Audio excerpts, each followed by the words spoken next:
Hello friends, this is S P Singh and welcome to Smarter Everyday. प्यारे दोस्तों, बात करेंगे B Ed first semester according to Kanpur University. ठीक है, जिसमें जो आपका एग्जाम है वो 24 फरवरी से लगा हुआ है। जिसमें जो आपका फर्स्ट पेपर है शिक्षा के दार्शनिक परिप्रेक्ष्य, शिक्षा के सामाजिक परिप्रेक्ष्य, आपका सेकंड पेपर है। इसके हम आपको टॉप 10 इंपॉर्टेंट क्वेश्चंस का कलेक्शन दे चुके हैं। आज हम बात करेंगे शिक्षा के मनोवैज्ञानिक प्रिपरेशन यानी कि साइकोलॉजी के सुपर इंपॉर्टेंट 10 क्वेश्चन हम लोग कवर करने वाले हैं। तो आइए शुरू करते हैं। एंड अगर आप क्लास में लास्ट तक बने रहते हैं, डेफिनेटली यहाँ से कई क्वेश्चंस आपको एज इट इज एग्जाम में देखने को मिलेंगे। फर्स्ट क्वेश्चन आपके सामने क्वेश्चन कहता है, शिक्षा मनोविज्ञान का अर्थ एवं परिभाषा लिखते हुए इसकी प्रकृति पर प्रकाश डालिए। यानी कि शिक्षा मनोविज्ञान का अर्थ क्या है, परिभाषा क्या है, ये हमको बताना है। शिक्षा मनोविज्ञान, शिक्षा और मनोविज्ञान दो शब्दों से मिलकर के बना है, अतः इसका शाब्दिक अर्थ है शिक्षा संबंधी मनोविज्ञान। क्या अर्थ है? शिक्षा संबंधी मनोविज्ञान। मनोविज्ञान का आशय प्राणी के व्यवहार का अध्ययन है, यानी कि इसमें प्राणी के व्यवहार का अध्ययन किया जाता है कि कौन सा प्राणी किस तरीके से बिहेव करता है। और शिक्षा को प्राणी के विकास की प्रक्रिया के रूप में डिफाइन किया गया है। इन दोनों ही शब्दों के योग के आधार पर हम कह सकते हैं कि शिक्षा मनोविज्ञान प्राणी के व्यवहार का अध्ययन करने वाला वो विज्ञान है जो उसके विकास की प्रक्रिया में सहायक होता है। ये भी कहा जा सकता है कि शिक्षा मनोविज्ञान शैक्षणिक परिस्थितियों में मानव व्यवहार का अध्ययन करता है। ओके, अतः शैक्षिक समस्याओं का वैज्ञानिक और तर्कसंगत ढंग से समाधान करने के लिए मनोविज्ञान के आधारभूत सिद्धांतों का उपयोग करना ही शिक्षा मनोविज्ञान की विषय वस्तु है। ओके, तो इसकी जो डेफिनेशन है बीएफ स्किनर के अकॉर्डिंग कहा गया है, शिक्षा मनोविज्ञान की वो शाखा है जो शिक्षण और अधिगम से संबंधित होती है। कॉल्सनिक के अनुसार शिक्षा मनोविज्ञान के सिद्धांतों और परिणामों का शिक्षा के क्षेत्र में अनुप्रयोग है। अब शिक्षा मनोविज्ञान की अगर प्रकृति की बात की जाए तो शिक्षा मनोविज्ञान के अंतर्गत किए जाने वाले अध्ययनों में वस्तुनिष्ठता और तथ्यात्मक ज्ञान निहित होता है। इसके अंतर्गत व्यक्ति के व्यवहारात्मक पक्ष का अध्ययन कारण संबंध के आधार पर किया जाता है, यानी कि कोई भी कार्य उसके पीछे क्या रीजन है उसके बेस पे किया जाता है। ये एक व्यवहारिक विधायक विज्ञान है जिसमें नियमों और सिद्धांतों का प्रयोग किया जाता है।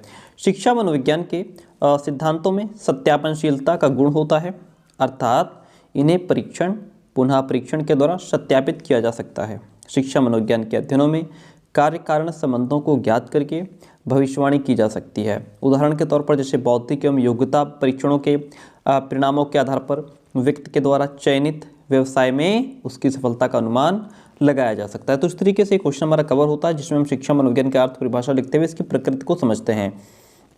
नेक्स्ट क्वेश्चन कहता है कि प्रश्नावली विधि से आप क्या समझते हैं, इसके गुणों एवं सीमाओं का विस्तृत वर्णन कीजिए।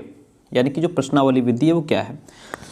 यहाँ पे गुडे एवं हेट के अकॉर्डिंग कहा गया है कि सामान्य रूप से प्रश्नावली शब्द से तात्पर्य एक ऐसी युक्ति से है जिसमें प्रश्नों के उत्तर स्वयं उत्तरदाता द्वारा की गई प्रतिक्रिया की पूर्ति के माध्यम से प्राप्त किए जाते हैं। प्रश्नावली में संबंधित प्रश्नों की एक सूची का प्रयोग किया जाता है। रिली और तथा लेविस ने शिक्षा मनोविज्ञान के क्षेत्र में प्रयोग की जाने वाली प्रश्नावलियों को दो प्रकार से इन्होंने विभाजित किया है। इन्होंने बताया है कि एक होती है खुली प्रश्नावली, दूसरी होती है बंद प्रश्नावली। जो खुली प्रश्नावली है, खुली प्रश्नावली के प्रश्नों के उत्तर विद्यार्थी स्वतंत्र रूप से देते हैं। इन प्रश्नावलियों में इस प्रकार के प्रश्न होते हैं जैसे आप टेलीविज़न देखना क्यों पसंद करते हैं, आप सार्वजनिक सभाओं में क्यों नहीं जाना चाहते। और जो बंद प्रश्नावली होती है, बंद प्रश्नावली में प्रश्नों के उत्तर दिए हुए उत्तरों में से चुनकर देने होते हैं। जो भी ऑप्शन आपको दिए गए हैं उसमें से कोई एक ऑप्शन आपको चूज करना होता है। इन प्रश्नावलियों में इस प्रकार के प्रश्न होते हैं जैसे क्या आप घूमना पसंद करते हैं, उसके बाद आपको 4 ऑप्शन मिल गए, ठीक है। या जैसे आपसे पूछ लिया गया आप घूमना क्यों पसंद करते हैं, 4 ऑप्शन आपको दिए गए हैं, जो एक आपको अच्छा लगे आपको वो चूज करना होता है, ठीक है। प्रश्नावली विधि के कुछ गुण होते हैं। प्रश्नावली विधि के गुण निम्नलिखित हैं। क्या गुण है इसके? इसमें किसी महत्वपूर्ण सामाजिक, दार्शनिक, मनोवैज्ञानिक और शैक्षिक समस्या पर आम जनता की राय आसानी से जानी जा सकती है। ये विधि साक्षात्कार और सर्वेक्षण के लिए बहुत लाभकारी है।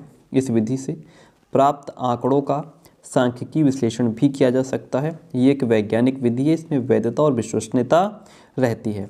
दूसरा है जो प्रश्नावली विधि होती है, इसकी सीमाएं क्या हैं, इसके दोष क्या हैं। प्रश्नावली विधि की सीमाएं निम्नलिखित हैं। प्रश्नावली का निर्माण विधिवत न होने पर इसकी विश्वसनीयता घट जाती है। प्रश्नों के उत्तर देने में उत्तरदाता अक्सर अनेक तथ्यों को छिपा भी लेता है ना। और भाषा की समस्या प्रश्नों का उत्तर देने में बाधक होती है। यदि लैंग्वेज की प्रॉब्लम है तो फिर उत्तर देने में प्रॉब्लम क्रिएट होगी। ये शाब्दिक विधि है, केवल शिक्षित व्यक्तियों पर ही लागू होती है। तो इस तरीके से हमने समझा कि प्रश्नावली विधि क्या होती है और इसके गुण क्या हैं, दोष क्या हैं। अगला क्वेश्चन, मानव अभिवृद्धि और विकास से क्या तात्पर्य है। विकास क्रम में होने वाले परिवर्तनों का विवरण दीजिए। देखिए, फर्स्ट ऑफ ऑल हम समझेंगे वृद्धि यानी कि ग्रोथ क्या है। देखिए, वृद्धि को व्यक्ति के वजन, उम्र, आकार एवं आदतों में होने वाले परिवर्तन के रूप में परिभाषित किया जा सकता है। यानी कि जो भी व्यक्ति का वजन बढ़ रहा है, उम्र बढ़ रही है, आकार बढ़ रहा है, साइज बढ़ रहा है, उसकी हैबिट्स है ना चेंज हो रही हैं, ये क्या है, ग्रोथ है। शरीर में मात्रात्मक पहलुओं में होने वाले परिवर्तन वृद्धि कहलाते हैं। वृद्धि एक आजीवन चलने वाली प्रक्रिया नहीं है, ये एक निश्चित समय तक चलती है, ये परिपक्वता तक चलती है। विकास की अगर बात करें तो विकास से तात्पर्य व्यवस्थित परिवर्तनों से है, जो एक व्यक्ति को अपने पूरे जीवन काल में निर्भरता से आत्मनिर्भरता की ओर ले जाता है। भाई, एक छोटा सा बच्चा होता है, वो पहले पर निर्भर होता है, दूसरे पर निर्भर होता है, बाद में धीरे धीरे उसके अंदर डेवलपमेंट होता है, ग्रोथ होती है, उसके साथ में डेवलपमेंट होता है और फिर वो आत्मनिर्भर बन जाता है। अर्थात विकास गर्भ से कब्र तक जाता है। व्यक्ति अपने जीवन काल में कई तरह से विकसित होता है, जैसे शारीरिक, मानसिक, भावात्मक आदि। आप देखिए, विकास क्रम में होने वाले परिवर्तन कौन कौन से हैं। हार्लॉक महोदय ने विकास क्रम में होने वाले परिवर्तनों को 4 भागों में बांटा है। एक तो आकार में परिवर्तन होता है, अनुपात में परिवर्तन देखने को मिलता है, एंड चिन्हों का भी लोप होता है, नवीन चिन्हों का उदय होता है इसमें। ओके, अब जैसे आकार में परिवर्तन क्या होगा, मनुष्य में जन्म के साथ ही उसके शारीरिक विकास के फलस्वरूप समय के साथ साथ उसके आकार में परिवर्तन होने लगता है। भाई, समय के साथ साथ क्या होता है कि उसके आकार में, साइज़ में परिवर्तन होने लगता है। शरीर की लंबाई, चौड़ाई और उसका वेट गेन होता है ना। आंतरिक अंग जैसे हृदय, मस्तिष्क, उदर, फेफड़े आदि का भी आकार बढ़ता है। अनुपात में परिवर्तन देखने को मिलता है, जैसे बालक का विकास एक निश्चित अनुपात में होता है। बाल्यावस्था के समय बालक के हाथ पैर की अपेक्षा सिर बड़ा होता है। बाल्यावस्था के समय क्या होता है, बालक के हाथ और पैर की अपेक्षा सिर बड़ा होता है, परंतु किशोरावस्था तक पहुँचते पहुँचते वो वयस्कों के समान हो जाता है और बालक में होने वाले ये परिवर्तन स्पष्ट रूप से दिखाई देते हैं। चिन्हों का लोप, बालक में विकास के साथ ही कुछ पुराने चिन्हों का लोप हो जाता है, जैसे थाइमस ग्रंथि, पीनियल ग्रंथि, दूध के दांत आदि का लोप हो जाता है। बालक के बोलने, खेल आदि की क्रियाओं का भी लोप हो जाता है। नवीन चिन्हों का उदय यहाँ पे होता है, नए नए चिन्ह दिखाई देते हैं, नए साइन दिखाई देते हैं। बालक के विकास में आयु बढ़ने के साथ पुराने चिन्हों का लोप हो जाता है और नए चिन्ह प्रकट होते हैं। ये शारीरिक एवं मानसिक दोनों प्रकार के होते हैं और ये जो परिवर्तन है वो परिपक्वता को भी चिन्हित करते हैं, जैसे नए दांत निकलना, यौवनांगों का विकास होना, दाढ़ी मूंछ का आना आदि। मानसिक विकास के नवीन चिन्हों के फलस्वरूप बोलने का तरीका, नैतिक मूल्य, धार्मिकता, अध्यात्म एवं यौन जिज्ञासा के प्रकरण, विषम लिंगी प्रेम में यहाँ पे बच्चे को रुचि होती है। ओके, तो इस तरीके से जो क्वेश्चन था हमारा, ये जैसे मानव अभिवृद्धि और विकास क्या है इसको हमने समझा, और ये जो टॉपिक हमने अलग से करवाया हुआ है उसको डिटेल में समझाया है। विकास क्रम में जो होने वाले जो चेंजेस हैं उनको भी हमने समझा। अब अगला क्वेश्चन आपके सामने है। प्यारे दोस्तों, यदि आप बीएड फर्स्ट सेमेस्टर के छात्र हैं, कानपुर यूनिवर्सिटी से बीएड कर रहे हैं, तो आपके लिए हमारा पेड कंटेंट भी अवेलेबल है। पेड कंटेंट का मतलब होता है कि आपको कुछ फीस पे करनी होती है और फिर आपको full topic wise content, previous year question paper and important question या कलेक्शन प्रोवाइड करा दिया जाता है। उसके लिए आप हमें इस नंबर पे व्हाट्सअप मैसेज के माध्यम से नोट्स की डिटेल इन्फॉर्मेशन ले सकते हैं। ध्यान रहे, नोट्स लेने के बाद आपको बाहर से कुछ भी ना तो खरीदने की आवश्यकता है, ना ही पढ़ने की आवश्यकता है। नेक्स्ट क्वेश्चन आपके सामने कहता है कि व्यक्तिगत भिन्नता से आप क्या समझते हैं। व्यक्तिगत भिन्नता के कारण का विवेचन कीजिए कि आखिर व्यक्तिगत भिन्नता होती क्यों है और बताइए कि व्यक्तिगत विभिन्नताओं को कक्षा कक्ष में कैसे समायोजित करेंगे। देखिए, सामान्य रूप से सभी व्यक्ति समान दिखाई देते हैं, सभी व्यक्ति एक जैसे नहीं समान दिखाई देते हैं, किंतु उनका सूक्ष्म अध्ययन करने पर ज्ञात होता है कि उनमें परस्पर कुछ अंतर जरूर देखने को मिलता है।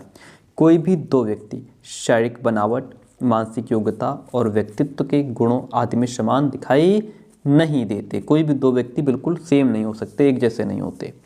इस प्रकार की भिन्नता में प्रकृति और वातावरण दोनों का हाथ होता है, यानी कि प्रकृति और वातावरण दोनों मिल करके इस तरह के जो अंतर हैं वो देखने को मिलते हैं। जैसे एक ही माता पिता की जो संतान है उनमें शारीरिक बनावट, मानसिक शक्तियों, व्यवहार और शैक्षिक उपलब्धियों में बहुत भिन्नता होती है। एक ही माता पिता की संतान है दो लोग, लेकिन दोनों का शरीर में अंतर हो सकता है कि एक बहुत मोटा हो, दूसरा पतला हो, ठीक हो सकता है एक की जो मेंटल पावर है बहुत अच्छी है ना, और एक पढ़ने में बहुत तेज है, एक बहुत बुद्धू है, कमज़ोर है, ठीक है। व्यक्तिगत भिन्नता का आधार वंशानुक्रम और वातावरण से प्राप्त गुण होते हैं। ओके, वंशानुक्रम यानी कि जो गुण आपको आपके जो जीन्स आपके पिताजी से आपको मिले, आपके पिताजी को आपके दादाजी से मिले, ठीक है। और वातावरण जिस तरीके के एटमॉस्फेयर में बच्चा रह रहा है उसी तरीके की जो उसके अंदर जो पावर्स हैं वो डेवलप होती हैं। प्रत्येक व्यक्ति में कुछ अपनी विशेषताएं होती हैं जो कि उसे दूसरे से भिन्न व्यक्ति के रूप में प्रेजेंट करती हैं।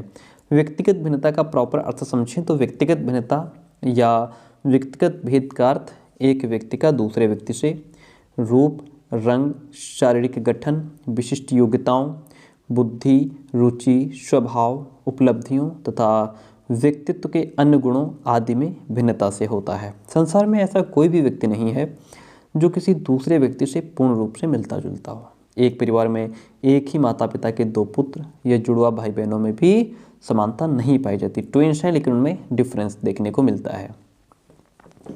व्यक्तिगत भेद के अंतर्गत व्यक्ति की शारीरिक, मानसिक एवं संवेगात्मक और सामाजिक विशेषताओं पर ध्यान दिया जाता है और इन्हीं विशेषताओं के आधार पर वो एक विशेष व्यक्ति भी बन पाता है। स्किनर के अनुसार व्यक्तिगत विभिन्नताओं से हमारा तात्पर्य व्यक्तित्व के उन सभी पहलुओं से है जिनका मापन और मूल्यांकन किया जा सकता है। जेम्स ड्रेवर के अकॉर्डिंग कोई व्यक्ति अपने समूह के शारीरिक और मानसिक गुणों के औसत से जितनी भिन्नता रखता है उसे व्यक्तिगत भिन्नता कहा जाता है, ठीक है। तो इस तरीके से हमने व्यक्तिगत भिन्नता को अच्छी तरीके से समझ लिया। अब आगे पॉइंट है कि जो व्यक्तिगत भिन्नता होती है उसके पीछे रीज़न क्या है, क्या कारण है कि हमें व्यक्तिगत भिन्नता देखने को मिलती है। पहली बात तो यह है वंशानुक्रम, हेरिडिटी जो है जीन्स के माध्यम से हम सभी एक दूसरे से अलग होते हैं। व्यक्तियों की शारीरिक, मानसिक और चारित्रिक विशेषताओं का प्रमुख कारण वंशानुक्रम होता है, ठीक है। हमारे अंदर जो शारीरिक जो बदलाव होते हैं, मानसिक बदलाव होते हैं, चरित्र के आधार पर हम सभी एक दूसरे से भिन्न होते हैं, तो इसका जो रीजन है वंशानुक्रम है। पैतृक गुणों का संक्रमण एक पीढ़ी से दूसरी पीढ़ी में होता रहता है और इन्हीं कारण व्यक्ति में भिन्नता भी दिखाई देती है। उदाहरण के तौर पर समझें, अक्सर तीव्र बुद्धि के माता पिता की संतानें तीव्र बुद्धि और मंद बुद्धि के माता पिता की संतानें मंद बुद्धि की होती हैं। कभी कभी एक ही माता पिता की संतानों में भी विभिन्नता पाई जाती है। वे मानसिक शक्तियों, स्वभाव और अन्य गुणों में एक दूसरे से कुछ भिन्न अवश्य होते हैं। ये वंशानुक्रम के कारण ही होता है। वातावरण की बात करें तो व्यक्तिक भिन्नता का दूसरा कारण वातावरण है। वातावरण के अंतर्गत पारिवारिक, सामाजिक, भौगोलिक और सांस्कृतिक वातावरण का प्रभाव व्यक्ति पर पड़ता है। व्यक्ति जिस प्रकार के वातावरण में रहता है उसी के अनुसार उसका शारीरिक, मानसिक विकास, रहन सहन, व्यवहार, आचार विचार भी हो जाते हैं। आयु और बुद्धि की अगर बात करें तो बालक का शारीरिक विकास, मानसिक और संवेगात्मक विकास उसकी आयु के अकॉर्डिंग होता है। भाई उसमें जो शारीरिक जो फिजिकल डेवलपमेंट होगा उसकी आयु के हिसाब से होता है। जैसे जैसे आयु बढ़ती जाती है फिजिकल डेवलपमेंट होता जाता है, मेंटल डेवलपमेंट होता जाता है ना, इमोशनली वो डेवलपमेंट होता जाता है। इसलिए विभिन्न आयु के बालकों में अंतर दिखाई देता है। बुद्धि को जन्मजात क्षमता माना जाता है कि ये जन्मजात क्षमता होती है, फिर भी इस क्षमता का विकास आयु और पर्यावरण से संबंधित है। स्वास्थ्य की बात करें, शारीरिक स्वास्थ्य के कारण भी व्यक्तिगत भिन्नता पाई जाती है। कुछ लोग स्वस्थ, हष्टपुष्ट, कुछ असाधारण और दुर्बल होते हैं। इसलिए उनमें शारीरिक शक्ति और कार्यक्षमता में भिन्नता पाई जाती है। ओके, शिक्षा एवं आर्थिक दशा की अगर बात की जाए तो शिक्षा द्वारा व्यक्ति का सर्वांगीण विकास होता है और वह शिष्ट, गंभीर और विचारशील बनता है। शिक्षा ही उसे अशिक्षित और अपशिष्ट व्यक्ति से भिन्न बना देती है। परिवार की आर्थिक स्थिति भी शारीरिक, शैक्षिक, भावात्मक और सामाजिक विकास को प्रभावित करती है। अब बात करेंगे बैकग्राउंड की, पृष्ठभूमि की। बालक के संवेगात्मक, सामाजिक, नैतिक और सौंदर्यात्मक विकास पर उसके परिवार और समाज का प्रभाव पड़ता है। ठीक है, बालक की संवेगात्मक, सामाजिक, नैतिक, सौंदर्यात्मक जो भी डेवलपमेंट होगा उस पर परिवार और समाज का प्रभाव पड़ता है। ठीक है, पारिवारिक और सामाजिक पृष्ठभूमि के भिन्न होने पर व्यक्तिगत भेद दिखाई देता है। जिस तरह का आपका परिवार होगा उसी तरह का आपका भी आचरण होगा। जिस तरीके की समाज में आप रह रहे होंगे, जैसे आपका बैकग्राउंड, जैसे आपकी फ्रेंड सर्कल होगा, आप उस तरीके के बन जाएंगे। संवेगों का प्रभाव भी पड़ता है। संवेगों के कारण भी व्यक्ति में भिन्नता दिखाई देती है।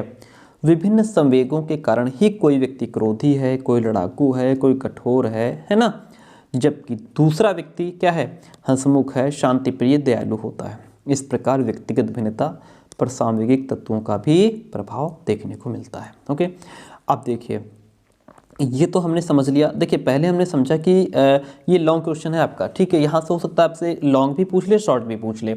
अगर दोनों तरीके से पूछेगा तो 15 नंबर का लॉन्ग हो गया, 5 नंबर का शॉर्ट, 20 नंबर का क्वेश्चन आप कवर कर रहे हैं।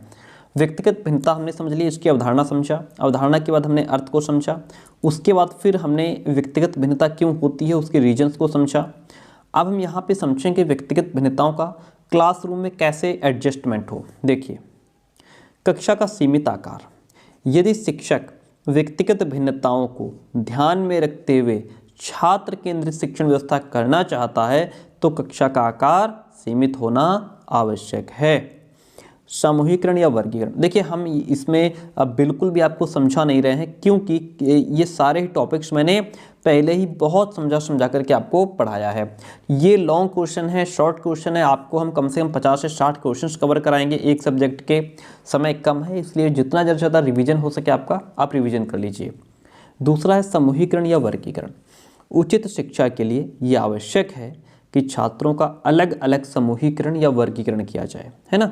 प्राचीन काल में जहां आयु के आधार पर वर्गीकरण किया जाता था, वहीं आजकल बुद्धि के आधार पर समूहीकरण किया जा रहा है।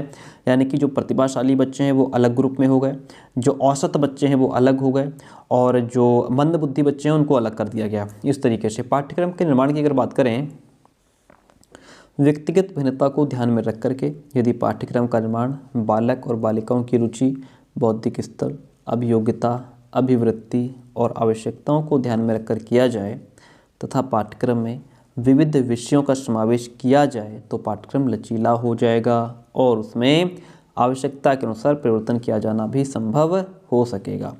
शारीरिक दोषों के प्रति ध्यान, कक्षा में सभी छात्र शारीरिक दृष्टि से एक समान नहीं होते हैं।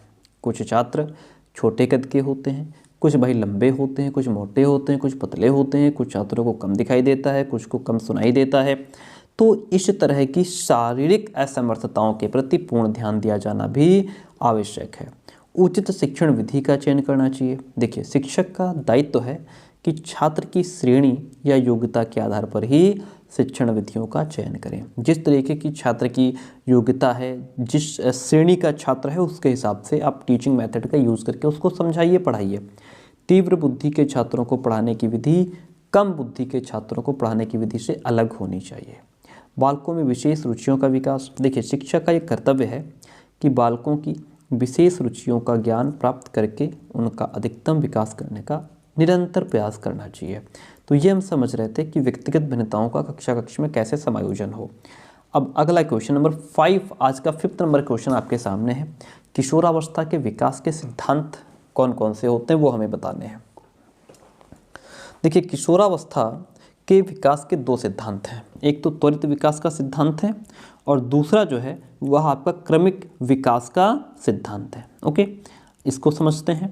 जो त्वरित विकास का सिद्धांत है, इस सिद्धांत का समर्थन स्टैनले हॉल ने अपनी पुस्तक एडोलसेंस नामक पुस्तक में किया है। इनका कहना है कि किशोरों में अनेक क्रांतिकारी परिवर्तन आकस्मिक रूप से होते हैं, अचानक, जिनका शैशवावस्था या बाल्यावस्था से कोई संबंध नहीं होता। स्टैनले हॉल के शब्दों में किशोर अथवा किशोरी में जो शारीरिक एवं मानसिक परिवर्तन होते हैं वे एकदम छलांग मार करके आते हैं। इसे कहते हैं त्वरित विकास का सिद्धांत। वहीं पे जो क्रमिक विकास का सिद्धांत है, इस सिद्धांत के समर्थक थॉर्नडाइक, किंग और हॉलिंगवर्थ हैं। इनका कथन है कि किशोरावस्था में शारीरिक, मानसिक और संवेगात्मक परिवर्तनों के फलस्वरूप जो नवीनताएं दिखाई देती हैं वे एकदम ना करके धीरे धीरे क्रमशः आती हैं। इस संबंध में किंग का कथन है कि जिस प्रकार एक ऋतु के आगमन के चिन्ह दिखाई देने लगते हैं, उसी प्रकार बाल्यावस्था और किशोरावस्था एक दूसरे से संबंधित रहती है। तो ये छोटा सा क्वेश्चन, किशोरावस्था के दो ही सिद्धांत हैं। नेक्स्ट क्वेश्चन कहता है पियाजे एवं वाइगोत्स्की के जो सिद्धांत हैं उनकी तुलना करनी है।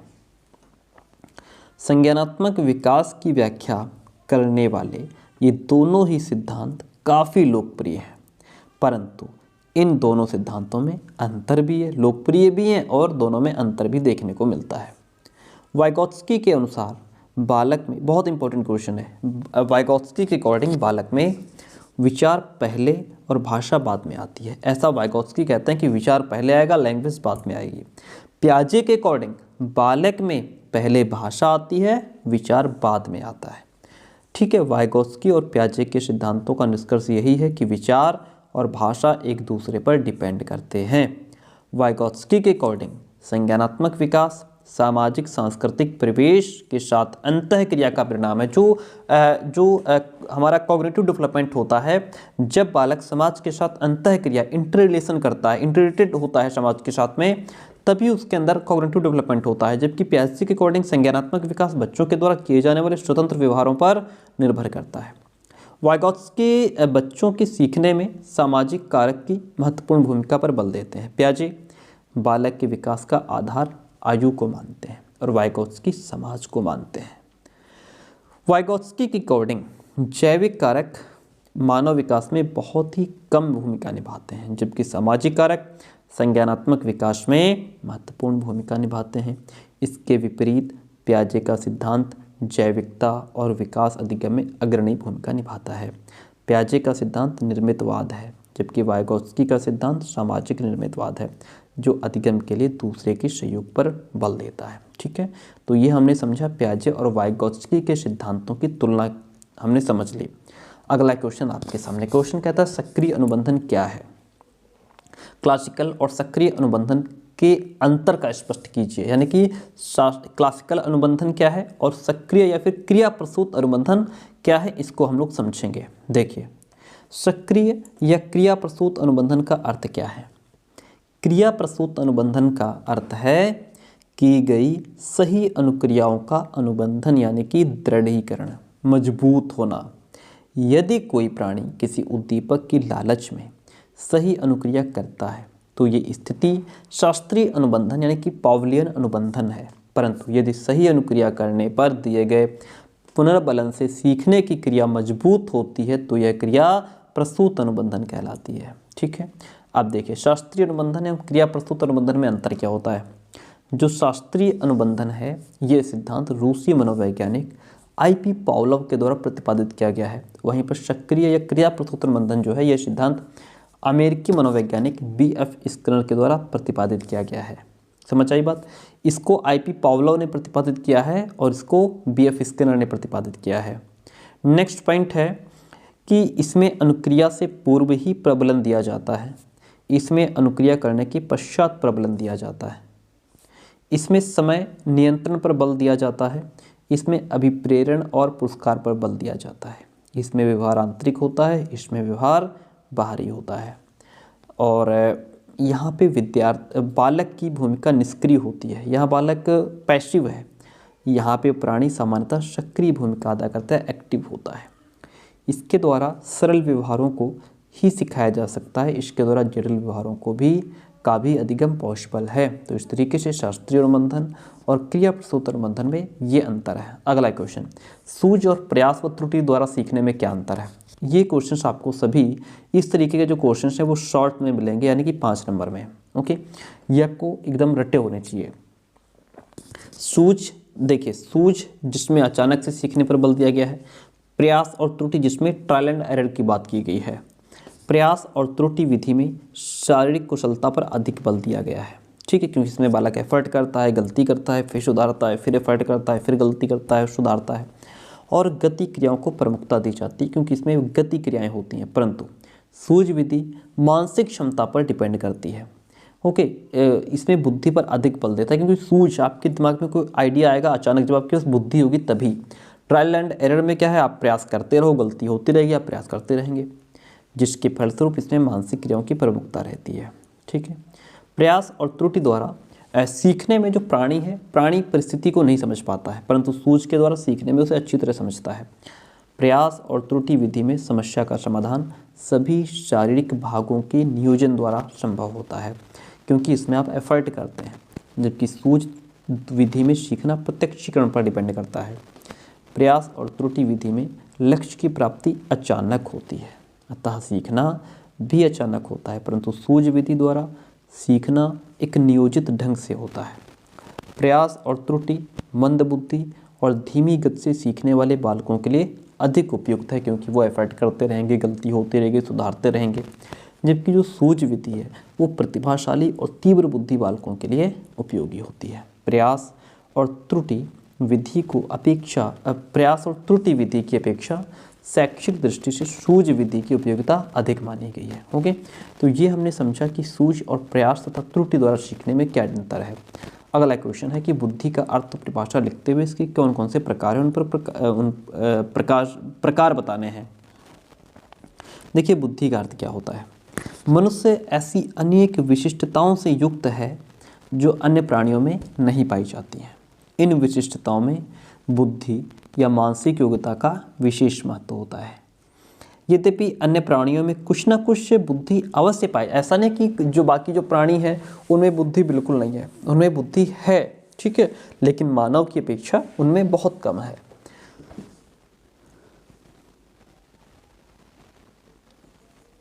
किंतु मनुष्य में ये सबसे अधिक होती है। कौन? बुद्धि। इसलिए मनुष्य को संसार का सबसे बुद्धिमान प्राणी माना जाता है। यह एक सर्वमान्य सत्य है कि बुद्धिमान व्यक्ति को जीवन के हर क्षेत्र में सफलता प्राप्त होती है। बुद्धि में कोई एक गुण नहीं होता, बल्कि बुद्धि अनेक गुणों का समुच्चय होती है। अतः किसी भी व्यक्ति को बुद्धिमान अथवा बुद्धिहीन तब तक नहीं कहा जा सकता जब तक कि उसके व्यवहारों में निहित बुद्धि के अनेक गुणों का परीक्षण न किया जाए। वुड्सवर्थ के अकॉर्डिंग बुद्धि कार्य करने की एक विधि है। बकिंघम के अनुसार सीखने की शक्ति ही बुद्धि कहलाती है। ठीक है, आगे बढ़ेंगे। अब हम समझें कि बुद्धि के प्रकार कौन कौन से हैं। पहला है मूर्त बुद्धि। देखिए, इसे गत्यात्मक या क्रियात्मक बुद्धि भी कहा जाता है। थॉर्नडाइक इसे यांत्रिक बुद्धि कहते हैं। इसका संबंध यंत्रों और मशीनों से होता है। इसके अंतर्गत वैज्ञानिक और मैकेनिकल इंजीनियर जो होते हैं उनमें मूर्त बुद्धि अधिक पाई जाती है। जो अमूर्त बुद्धि है, जिसको हम एब्स्ट्रैक्ट इंटेलिजेंस कहते हैं, अमूर्त या सूक्ष्म बुद्धि वाले व्यक्ति का संबंध सूक्ष्म चिंतन या मनन से होता है। ये गहराई से किसी चीज़ को लेकर के चिंतन करते हैं। ठीक है, इस प्रकार के व्यक्ति को पढ़ने लिखने, प्रतीकों के प्रयोग करने, है ना, और सूत्रों के हल करने, समस्याओं के समाधान में सहायता मिलती है। कलाकार, चित्रकार, कवि, लेखक, दार्शनिक आदि इसी बुद्धि का प्रयोग करके अपने विचारों की अभिव्यक्ति भी कर पाते हैं। सामाजिक बुद्धि की अगर बात करें तो सामाजिक बुद्धि से अभिप्राय व्यक्तियों को समझने और उनके साथ व्यवहार करने की योग्यता से है। ऐसी बुद्धि वाला व्यक्ति अन्य व्यक्तियों के साथ शीघ्रता और सुगमता से समायोजन कर लेता है। सामाजिक बुद्धि वाला व्यक्ति व्यवहार कुशल होता है। उनमें सहयोग, सहानुभूति, सद्भाव, समाज सेवा, इन सब चीज़ों के गुण अधिक पाए जाते हैं। ऐसे व्यक्ति कुशल नेता हो सकते हैं, मंत्री हो सकते हैं, सामाजिक कार्यकर्ता भी हो सकते हैं। तो इसमें हमने समझा बुद्धि क्या होती है, अर्थ क्या है, परिभाषा क्या है, प्रकार क्या है। आज का लास्ट क्वेश्चन आपके सामने। क्वेश्चन कहता है सृजनात्मकता के तत्वों के अब वर्णन कीजिए। ये क्वेश्चन आपसे शॉर्ट में 5 नंबर में पूछा जाएगा। सृजनात्मकता के 4 प्रमुख तत्व हैं। एक तो फ्लुएंसी है, प्रवाह। दूसरा आपकी विविधता है, जिसको हम फ्लेक्सिबिलिटी कहते हैं। तीसरे मौलिकता है और विस्तारण है। ठीक है, 1 2 3 4। ठीक है, आइए प्रवाह को समझते हैं। प्रवाह से तात्पर्य किसी दी गई समस्या पर अधिक से अधिक प्रत्युत्तरों से होता है। ठीक है, प्रवाह को पुनः 4 भागों में बांटा गया है। जैसे वैचारिक प्रवाह हो गया, आपका अभिव्यक्ति प्रवाह हो गया, साहचर्य प्रवाह और शब्द प्रवाह में इसको बांटा जा सकता है। वैचारिक प्रवाह में विचारों के स्वतंत्र प्रस्फुटन को प्रोत्साहित किया जाता है। जैसे किसी कहानी के शीर्षक बताना हो गया, किसी वस्तु के उपयोग बताना, किसी वस्तु को सुधारने के तरीके बताना, ये सब फ्लुएंसी के अंतर्गत आते हैं। सृजनात्मकता होती, देखिए सृजनात्मकता का मतलब देखिए कि व्यक्ति के अंदर कुछ नया क्रिएट करने की क्षमता। जैसे आपके पेंटर हो गए, कारपेंटर हो गया, ठीक है, ये जैसे कारपेंटर है कि लकड़ी से वो मनचाही वस्तु बना सकता है, उसके अंदर क्रिएटिविटी है। एक पेंटर इमेजिनेशन के माध्यम से एक सजीव चित्रण हमारे सामने रख देगा। ओके, अभिव्यक्ति प्रवाह में मानवीय अभिव्यक्तियों के स्वतंत्र प्रस्फुटन को प्रोत्साहित किया जाता है। जैसे दिए गए 4 शब्दों से वाक्य बनाना, दिए अपूर्ण वाक्य को पूरा करना। साहचर्य प्रवाह से तात्पर्य दिए गए शब्दों या वस्तुओं में साहचर्य स्थापित करने से है। जैसे किसी दिए गए शब्द के पर्यायवाची या विलोम शब्द लिखना। शब्द प्रवाह का संबंध शब्दों से होता है, जैसे दिए गए कॉन्सेप्ट्स और जो भी उपसर्ग हैं उनसे शब्द बनाना। ओके, तो ये हम फ्लुएंसी को समझ रहे थे। अब इसके बाद फ्लेक्सिबिलिटी आती है, जिसको विविधता कहते हैं। विविधता से अभिप्राय है किसी समस्या पर दिए गए प्रत्युत्तरों या विकल्पों में विविधता के होने से है। इससे ज्ञात होता है कि व्यक्ति के द्वारा प्रस्तुत किए गए विकल्प या उत्तर एक दूसरे से कितने डिफरेंस हैं, एक दूसरे से कितने भिन्न हैं। विविधता की 3 विमाएँ: आकृति स्वतः स्फूर्ति विविधता, आकृति अनुकूलन विविधता और शाब्दिक स्वतः स्फूर्त विविधता हो सकती है। इसकी 3 विमाएँ बताई गई हैं। अब तीनों की बात कर लेते हैं। जैसे पहली है आकृति स्वतः स्फूर्त विविधता से तात्पर्य किसी वस्तु या आकृति में सुधार करने के उपायों की विविधता से होता है। आकृति अनुकूलन विविधता से अभिप्राय किसी वस्तु या आकृति के रूप में किसी दिए गए रूप में परिवर्तित करने की विधियों की विविधता से होता है। शाब्दिक स्वतः स्फूर्त विविधता में वस्तुओं या शब्दों के प्रयोग में विविधता को देखा जाता है। अब इसके बाद आता है जैसे मौलिकता, जिसको हम ओरिजिनलिटी कहते हैं।